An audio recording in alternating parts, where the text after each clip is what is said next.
Anak kecil ini sangat hebat. Setiap kali nonton film, dia bisa tahu akhir cerita. Sehingga buat orang tuanya bosan menontonnya. Dengan kehebatan diri sendiri. Saat umur 14 tahun, dia sudah memiliki kantor detektif. Dia pun menjadi detektif paling muda. Walaupun umurnya yang muda, namun dengan cara dia memecahkan kasus yang cepat. Dan biayanya hanya $3. Dia sangat terkenal di kota asalnya. Terkadang polisi yang menemui kasus sulit, sering mendatanginya, untuk menanyakan ke dia. Hari itu, seorang anak kecil datang ke kantor detektif. Dia memberitahu AB, ayahnya saat pulang rumah. Kelihatan sangat aneh. Dan mobilnya juga ada bekas darah. Dia ingin AB coba untuk memeriksa. Kamu yakin? Keesokan hari, anak ayah itu karena tabrak lari, akhirnya ditangkap polisi. Anak yang berbakti. Pada saat ini AB adalah kebanggaan orang tua. Dan juga orang terkenal di kota.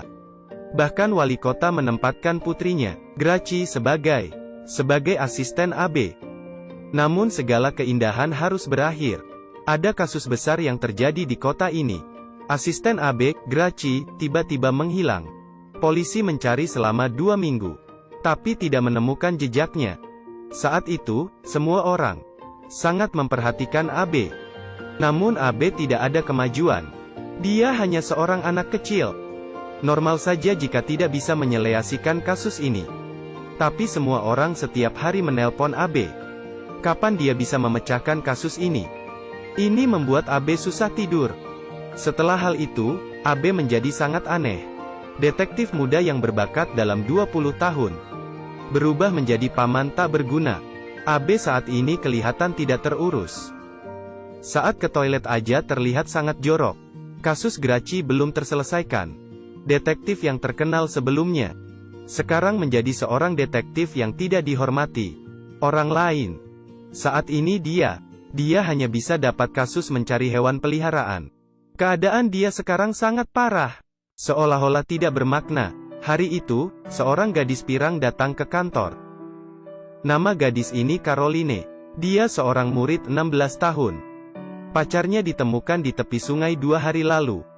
Tubuhnya ditusuk 17 kali. Sudah beberapa hari namun polisi tidak ada kemajuan. Sehingga dia ingin AB memeriksa kasus ini. Siapa pembunuhnya? AB pun terdiam. Setelah 20 tahun. Ini bisa dibilang kasus pertama setelah Gracie menghilang. Dia sangat senang.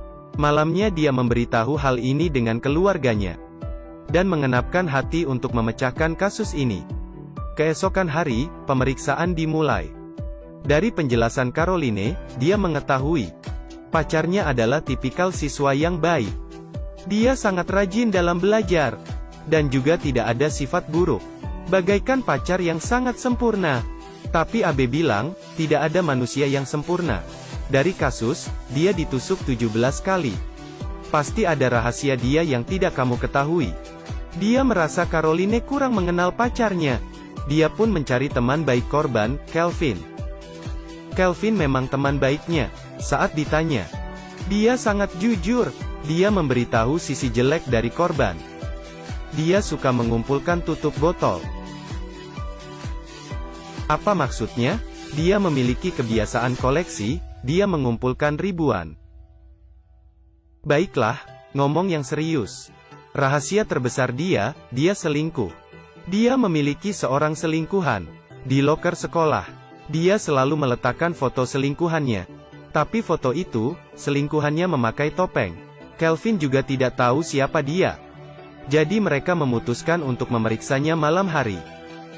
Saat mereka menemukan loker, barang di dalam sudah dibawa polisi. Caroline pun teringat, di rumahnya masih ada jaket korban. Dalamnya mungkin ada petunjuk. Benar saja, AB menemukan sebotol kapsul di jaket. Ini adalah narkoba baru yang disebut Oli. Karena tidak tahu efek obat, AB pun mencoba sebutir. Setelah dimakan, AB menjadi emosian dan tak terkontrol. Dengan cara kekerasan, dia memaksa seorang preman bilang asal-usul obat itu. Kemudian, dirinya pun pergi ke sarang pengedar narkoba. Dia ingin bicara dengan bos narkoba. Saya ingin ngobrol tentang siswa di sekolah.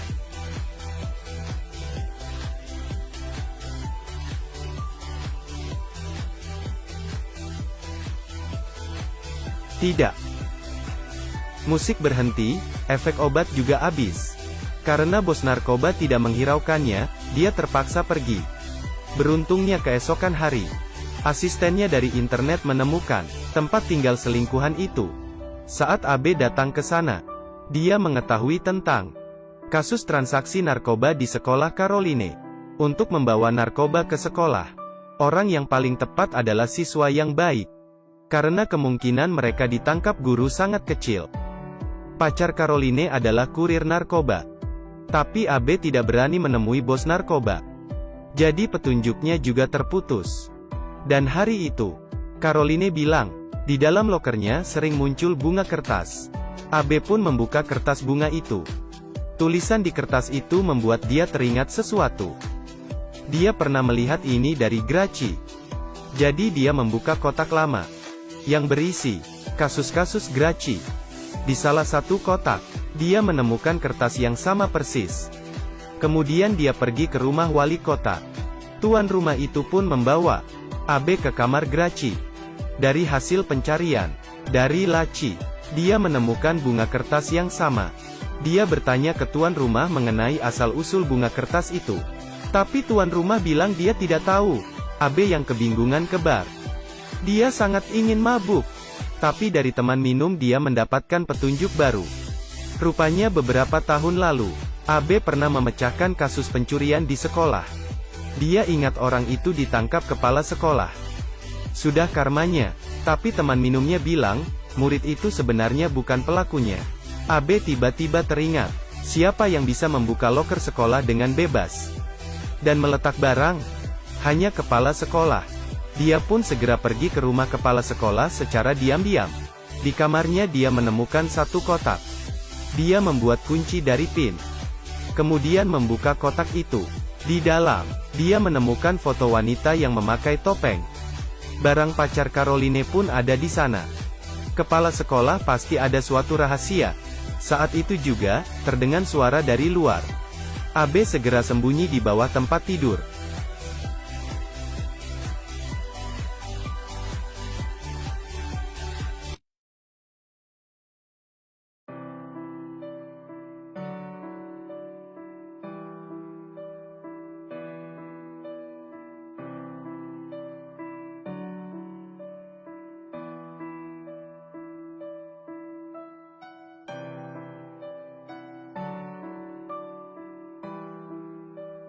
Saya tahu kamu di lemari.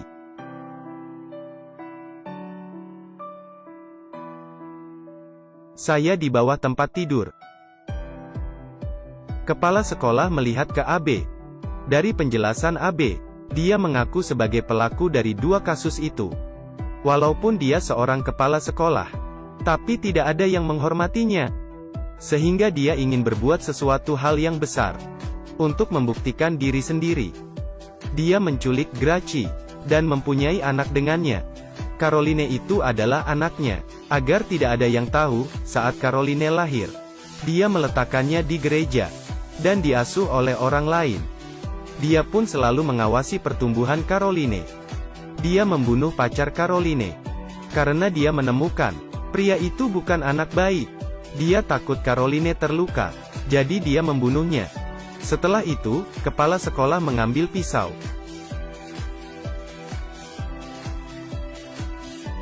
AB pun bilang saya tidak takut. Kepala sekolah tersenyum dan bilang, tidak ada yang takut dengan saya. Kemudian dia bunuh diri. Setelah kepala sekolah meninggal, AB menemukan Graci di gudangnya. Dia yang sedang duduk. Pikiran masih di usia 14 tahun. Setelah memecahkan dua kasus besar, AB menjadi orang terkenal lagi. Media terus memberitakan hal dia. Semua orang pun mulai menghormatinya. Namun di saat itu juga, Caroline menjadi korban terbesar. Sebelumnya dia ada keluarga yang bahagia. Tapi sekarang menjadi hancur. Bagaimana dia menghadapinya?